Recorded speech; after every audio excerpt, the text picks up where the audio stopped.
So starting out, my name is Marissa Pighin, like I said. I go to the University of Washington. I am in the honors program in the psychology department.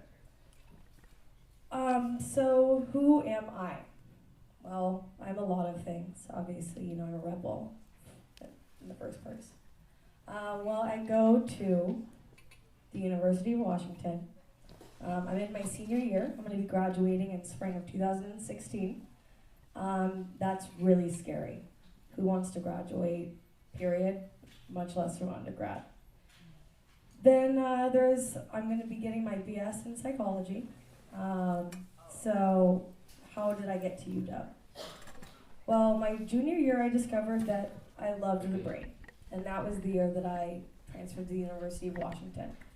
I did not start at the University of Washington. Obviously, I've only been there for 2 years, almost 3 now. But it took a very, very hard class the first time I stepped into the University of Washington that centered around the brain. And I absolutely fell in love. Well, after I found out that I loved the brain, I was told about the honors program. And coming from where I came from, I didn't have the best grades at my first university, which you'll find out where I went soon enough. It's very funny, actually. And I was like, well, I guess I could try to be in the honors program. So I applied. They accepted me, but that wasn't it. I got to sit through a lot of different people pitching a lot of different research my way, trying to get me to come apply at their lab so that I could use their data and do what they wanted me to do. But that's not what I wanted to do. So I waited. I waited for a lab that I really wanted to be a part of, and who I would really be seen as someone equal, not as just their honor student or their workforce. And luckily, I got into the cognitive and cortical dynamics laboratory, which is my home now. I have a lot of different people who support me in a lot of different ways. But that's not all. I'm actually a recent Mary Gates Scholar. I'm a UWIN Fellow. As of 2015, I was sponsored to work on my project and develop my paradigm all summer long. And they gave me money, which is a plus. Definitely in college. Need a lot of that. I'm a director of a nonprofit organization called the Young Women's Task Force Seattle. We were founded 1.5 years ago. I do a lot. I'm currently teaching myself how to code Python and R. I want to be a woman programmer. I think it's awesome. And I have ADHD. And for those of you who don't know, Attention-deficit Hyperactivity Disorder. According to the internet, said it's a chronic condition which includes attention difficulty, hyperactivity, and propulsiveness. But I actually take it as something that's a strength to myself. It's actually something that I research every single day. So, along this path, I actually didn't know I had ADHD until I was 17. And so I've had kind of a non-traditional path to where I came and where I am now. I started out at Washington State University, which is hilarious. Go Dogs. I thought I was going to be a cougar until I died, but I'm sorry, it just didn't work out. Well, I went from Wazoo, which I wanted to be a dentist. That obviously didn't work out. I came home, went to Highline Community College, played soccer. So I kind of got my stuff together. I realized I wanted to major in psychology. And that's really what I enjoyed doing. That's what I wanted to do. And so that's what I decided to do. Came back, I got my AA with my emphasis in psychology. I went from a 2.0 cumulative GPA at Wazoo to almost a 4.0 cumulative GPA at Highline, graduated with honors. And then I ended up where I currently am, which is at University of Washington, Seattle.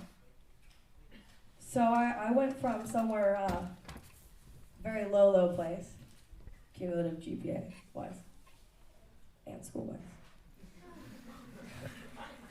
And I ended up at the University of Washington, where I never imagined I would ever be. I could have applied there coming out of high school, but I just decided to go with my one shot, and it's incredible to see kind of where it came from there. And so throughout this path, I've kind of had this ADHD, though sometimes I thought it was something that really burdened me down. I've really turned it into something that makes me who I am and makes me strong. It's the reason I am where I am. I had my diagnosis, and even after the diagnosis, I didn't understand anything about it. They just kind of, as I said, threw a pill in my hand and sent me out the door. And that didn't work very well with me. I struggled a lot. I struggled with accepting it. I struggled with blaming the reason why I didn't get a lot of things on it. And then, because I didn't know anything, I was kind of denying that it was there, denying it was important, and just kind of putting it to the side. And instead, I took that denial and I researched my disorder. I looked up everything. I did a 25-page research paper my freshman year, all on ADHD. What's different about my brain? Why do I feel different? Well, it's because my brain is different. It does work different, but that's not a bad thing. And so I turned that knowledge, what I had learned, I took my denial and I changed it into drive and determination. I made it the center of my life, really. And I researched it, and I embraced it, and I really turned it into something good. And in learning all those things, I learned that I loved the brain. I wanted to know what was different about my brain, and then I learned I love the brain. And so I took that love of the brain, combined it with my love of ADHD, and I wanted to research it. Now, for many of those who know research, it's not the easiest thing to just say, I really want to research this, so I'm just going to do it. I went from kind of wanting to research this, learning about the honors program, and then having to decide, do I want to do this? I never thought I could be in honors. So do I actually want to try and be in honors? Well, it's very competitive. It's a 2-year program. It's research-based, so you're usually doing your research with the lab that not only you pick, but they have to pick you. And the first part of that, you picking them, that's hard in itself. But them picking you back is a lot more difficult than you could ever imagine. Very scary. And so the end result of, getting into the lab and spending 2 years of your time researching something that you might not even be interested in, it could be their data. They just give it to you. You do my work. You could maybe, get a publication, but you're definitely going to finish your honors thesis if you want to get honors on your degree. And so that's the question I'm facing now as I near my graduation is, will I get published? I still really don't know yet. But in deciding all of this, I found a lab, and the reason I wanted to be a part of that lab is because they were one big family. And that's what I wanted. I wanted to be able to walk into a place where I was comfortable. It's hard enough being an undergraduate doing graduate work, but doing it with people you might not even be comfortable around yourself is a whole other story. So I found this lab. It's actually Dr. Chantel Prat and Dr. Andrea Stocco. They're a husband and wife. And that is very, very weird in the lab sense. You can imagine how many times we've heard them bicker and fight about really, really important things in science, but also really unimportant things. So after interviewing, I was accepted. But it wasn't that easy. They actually emailed me. They'd offered the position to 4 students. I was the 5th student. And they said, well, we might just not have enough room for you. We can't take 5 honors students. Your research aims do not line up with ours. And I wanted to study ADHD. And so I had another interview, which I could have gone into and changed who I was and changed what I wanted to do so that I could maybe get into that lab. But I wasn't going to do that. I told them I still want to come into your lab, I still want to come into your meeting, even though I might not be accepted into your lab. It could be a waste of my time. I had to skip one of my classes, which was important. Don't skip class, it's $20 a class, you guys. I am serious.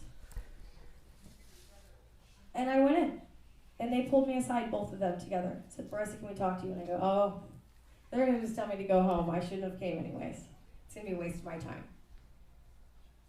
But I waited, and they told me, we would be stupid not to take you. Your passion and your drive, they show, and we would be stupid not to take you into our lab.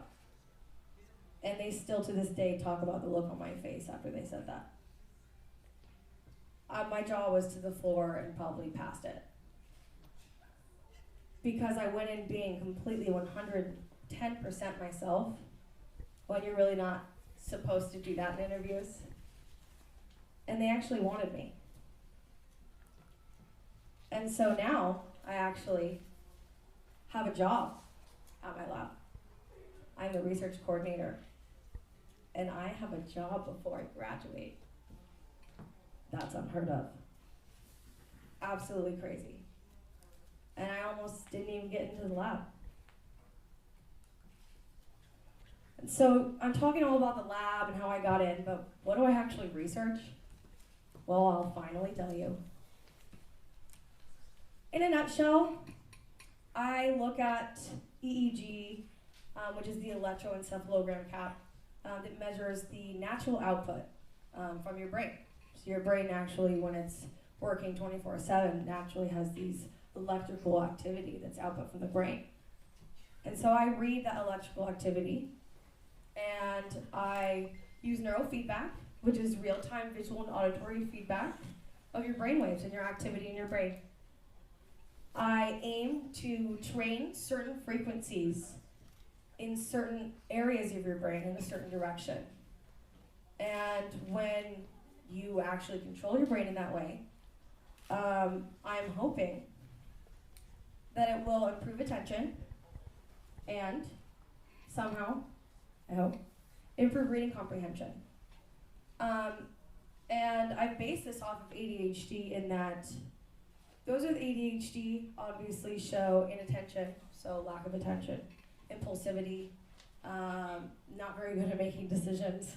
That's why I was impulse buying right before I came up here.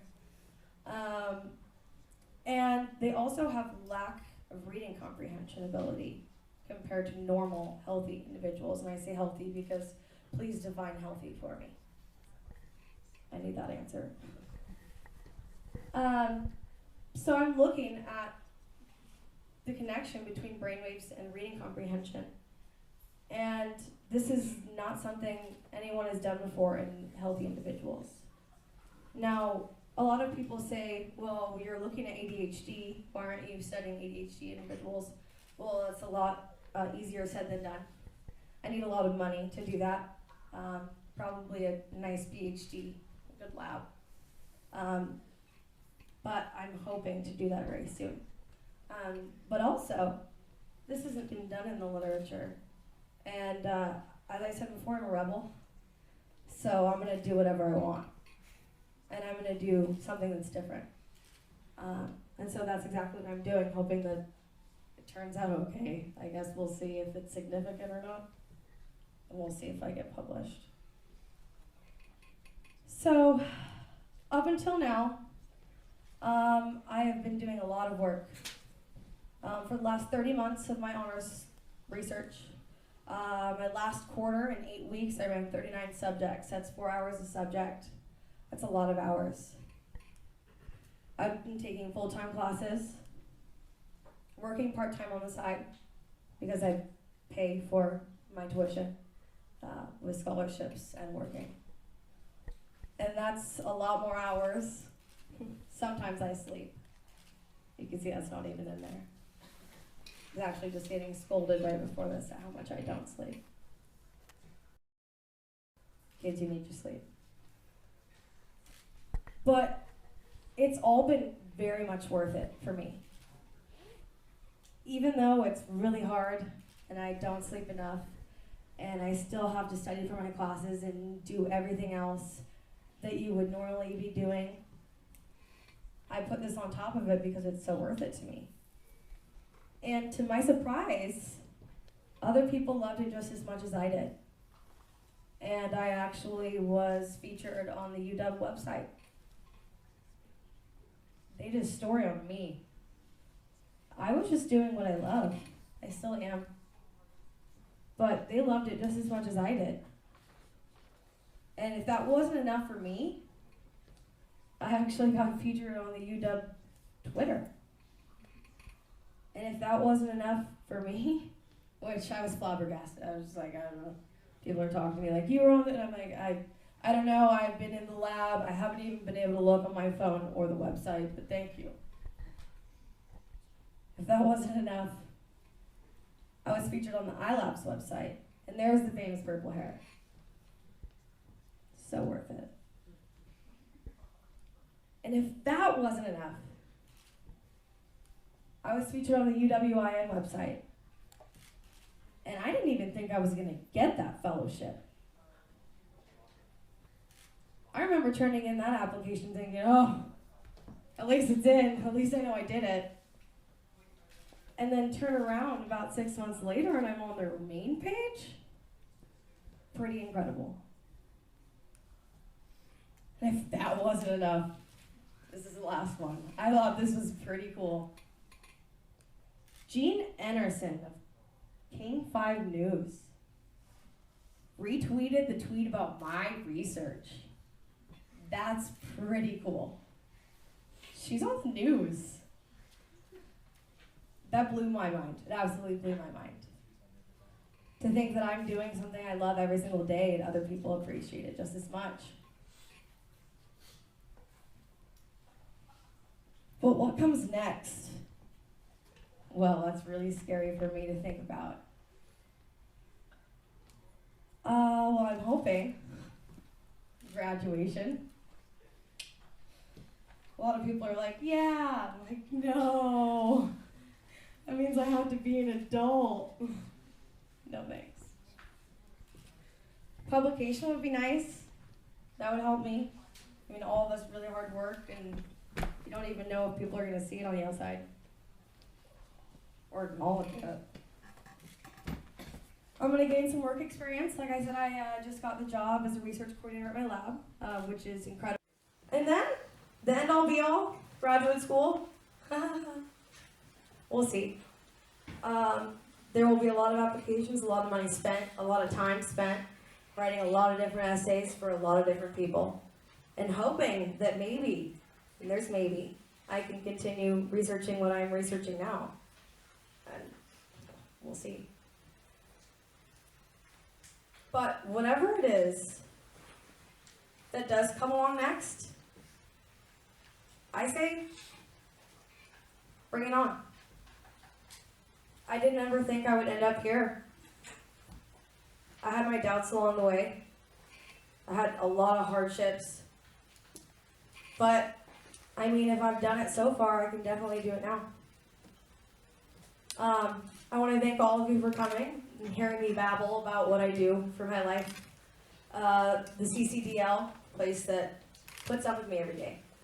The Department of Psychology, they accepted me into the program, right? The UWIN. The iLabs, my mother, my family who has helped me along the way, my crazy self they deal with every single day. My mentors, Dr. Chantel Prat, Dr. Andrea Stockwell. and Tiffany Woolfel. Thank you so much.